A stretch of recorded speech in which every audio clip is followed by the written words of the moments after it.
Ramblings of a Semi-Coherent Drunk. The Somethings. Written in the spring of 2017. I walked out of the liquor store with a cheap pack of cigarettes, and as I unwrapped the pack, I saw an empty duffel bag on the ground against the wall of the strip mall. As I continued around the corner, I saw a man in tattered clothes and a beat-up old coat slumped over on a small table, sleeping. Maybe he'd been rolled. Maybe it was the only place he could remain unmolested. The thought started in my brain. There, but for the grace of... No, that wasn't right. I knew how it was supposed to go, but it wasn't right. There, but for the grace of early 90s American automobile manufacturing, go I. I'm so fucked. While it was true I had a job and a car still, every day made these things feel less and less. They were something, and I was always grateful for the somethings. But somehow I was still trapped in my debts, making it difficult to produce more somethings. Can't really save money when all you earn is already accounted for in someone else's pocket. Moreover, being that close to the line made one feel a very quiet desperation that rarely waned. I knew things were low when I had received a phone call from my mother informing me that there were plenty of cans and bottles out there for me to recycle. She meant well, and in its way, it's a sweet and kind thing to offer. But it's also somewhat discouraging when your mother thinks you're so on the line that this will help ease your agonies. Not that she's wrong in this, it's just principle. I could have done without the platitude of how my current situation was a learning lesson. That bit had stung. Oh, yes, I thought. How could the idea of being homeless and broke being a character-building exercise not have crossed my mind? I liked my character just fine the way it was. I tell you what, when you find your character deficient in some manner, you fucking try it.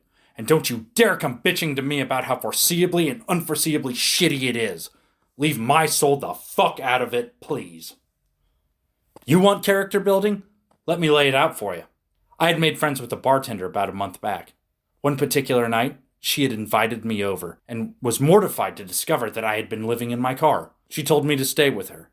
I had accepted this, as between a car or a bed, the choice was pretty obvious. We decided to celebrate. Now, she and I had already more or less decided against any sort of romantic entanglements. Her being much older, she had kids, shit show of a life, etc. Myself, late 20s, a shit show of a life, mostly self-inflicted, etc. But this particular night, maybe it's the booze, maybe it's because I played her some music on my guitar.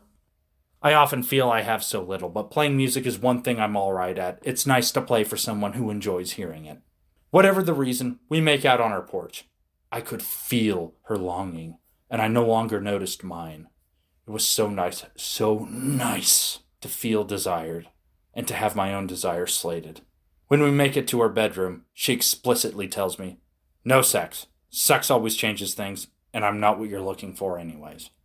She's not wrong, I know this, and having no condoms or a desire to continue without them sets this in concrete.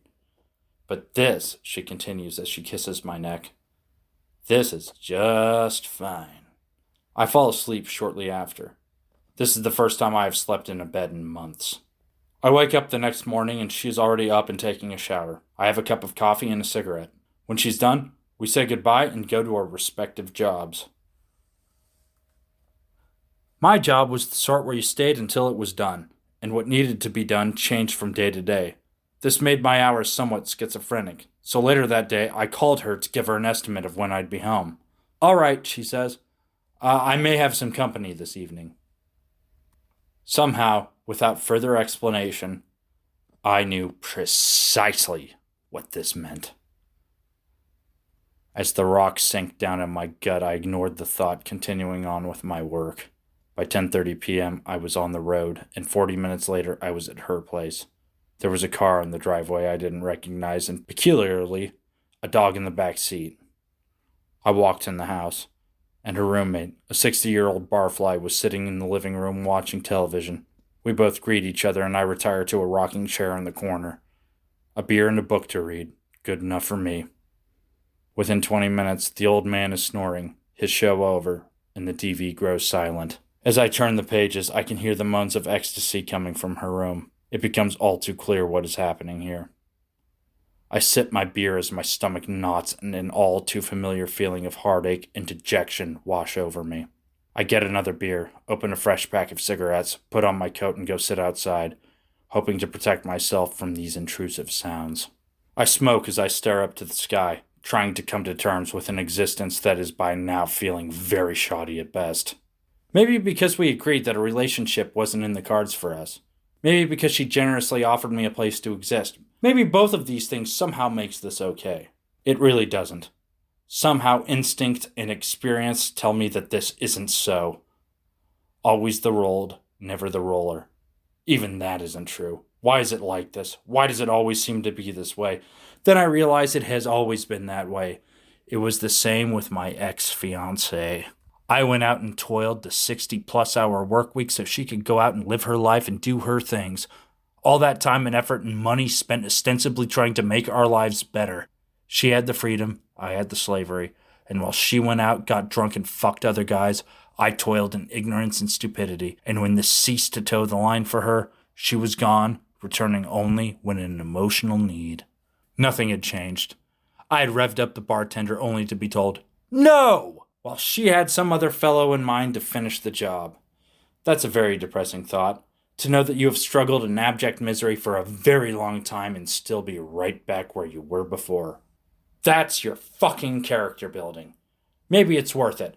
The flames that forged the steel and all that happy philosophical horse shit. But if you are asking me, you aren't, but I am telling you, and all this is supposed to make me better in some way, then you take it. Take all the fucking character you want because there is plenty to go around and I have had my fill.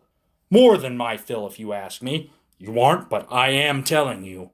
To the point where strength seems meaningless, sympathy is ugly, and you are just another person who will likely take more than they will ever be willing to give. And in that case, try all you want, but let me reasonably, confidently assure you that there's not much left to steal from me. Fuck off.